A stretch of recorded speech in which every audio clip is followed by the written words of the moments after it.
kwarto ng compound. 19 na foreign national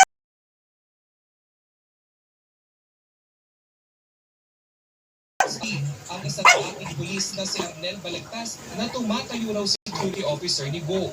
Ang una rasyon, puganteng si Wang Ziyang. Siya raw ang big negosyo ni Mayor Go. Yun nga lang, hindi siya inabutan ng mga operatiba.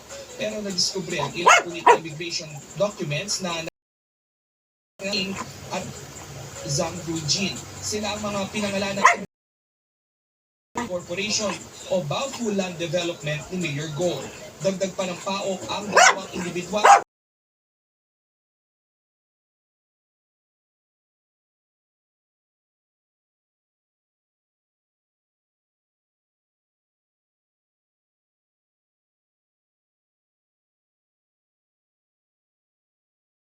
matapos makatanggap ng tip ang mga otoridad.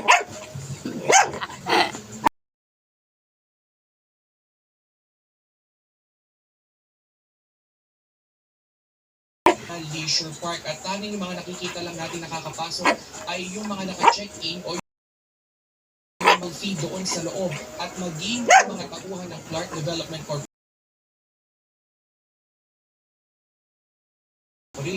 dahil kanina pa ron ay sinaro nga itong harap dahil posibleng ngayong araw din ay bubuksan na yung mga vault at ron sa kapapasok lang na balita